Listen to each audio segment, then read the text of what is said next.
the weekend.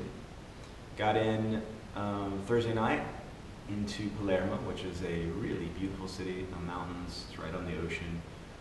So flew in, got to kind of drive through the countryside. Got in kind of late, so I didn't get to see a whole lot. Kind of hung out, got to know my host home and some of the team that we were with. And that was a lot of fun. And then the next day we had a kind of a down day, which has turned out to be the only down day we've had, or downtime. It wasn't actually a whole day, we had a service that evening, but got up, Michael Miller and I went for a run, and just kind of ran through the village, which was really cool to kind of get to see the village and see the area, and actually familiarize myself with the town from that one run, which helped the whole weekend. But we actually ran through this one area, I guess it was the piazza, and it was just kind of a newer area.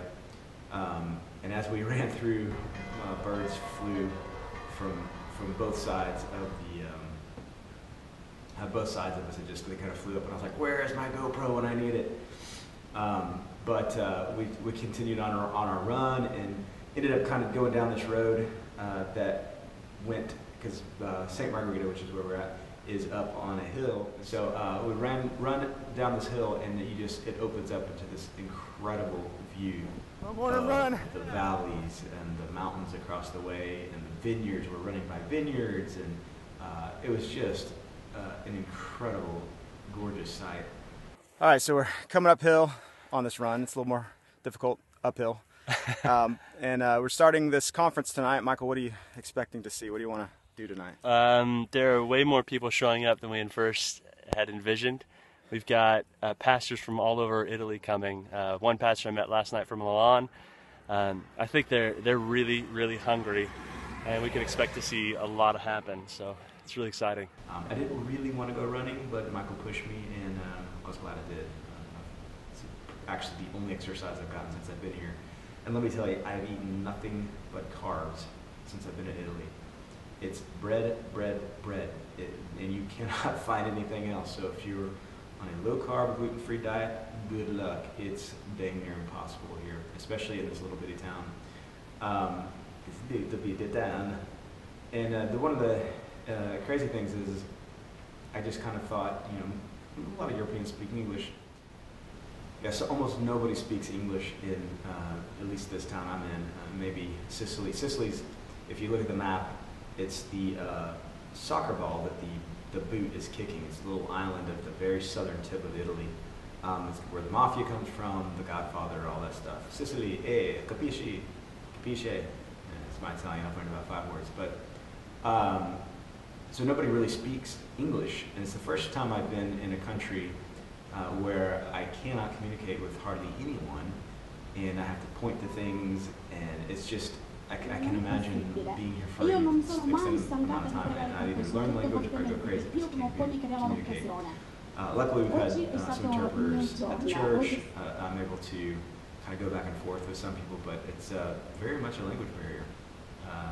And then had our evening meeting where Michael Miller and I both taught on the thing we taught.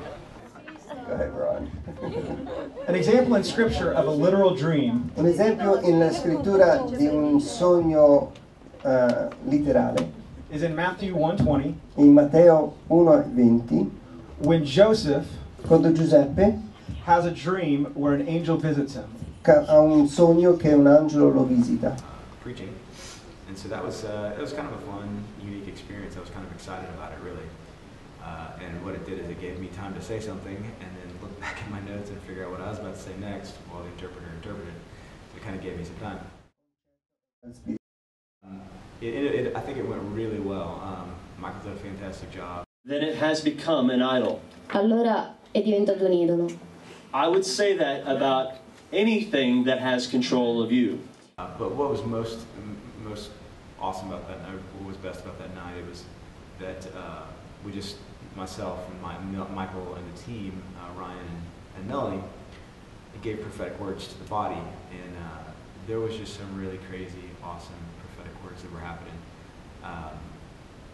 One that kind of sticks out for me in that night is telling one of the girls, I felt like the Lord was I felt like that she'd grown weary, and that the Lord wanted to restore her, He wanted to kind of renew her, and that I felt like it dealt specifically with what we've been talking about that night in the conference, was hearing the Lord's voice. And she broke down crying, and through the interpreter said that she's felt like she's just giving up, but she's felt like she can't hear the voice of the Lord, and she can't.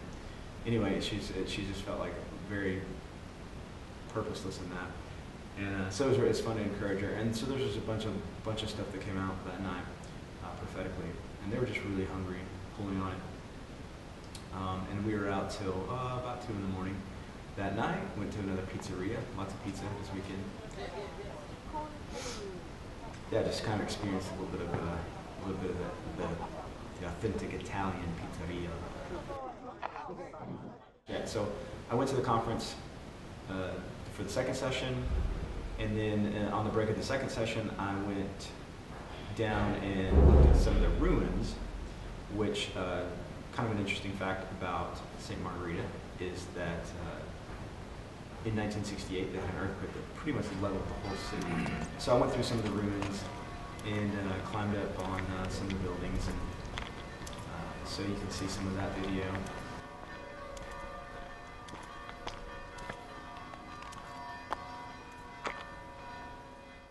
So a lot of it's been rebuilt, and it's kind of interesting because this town is not, one, it has really wide streets, which is very rare for Europe, and two, a lot of the buildings don't look old world Italian. They're from the 70s, so it kind of looks like Mexico, to be honest. And you get outside of town, you can see a little bit more, but so it's not that kind of your unique Italian-looking town, but still a very charming town. Really, I kind of started getting sick that evening. Michael did the last session, I believe, it was on healing, and so we saw some really awesome healing, some legs grow out. So the next night, I actually ended up going home early for, Saturday night because I wasn't feeling well, and so I woke up with a sore throat today's Sunday. Woke up with a sore throat and just didn't really feel well, and I had to preach this morning. But I felt like it went pretty well.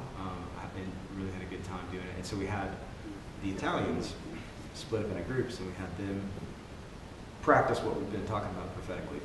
And two things that stuck out of my mind from that was one of the guys, Michael, came up to me and he's like, man, I'm just still in shock. I'm still in shock and awe. He's one of the few people that spoke English. And he said that he had gotten an accurate prophetic word. He'd gotten the person's name and very detailed prophetic words. So he was just blown away, and he was like, just the accuracy of what the Lord was doing in him. And that was like testimony after testimony. There was some really cool stuff.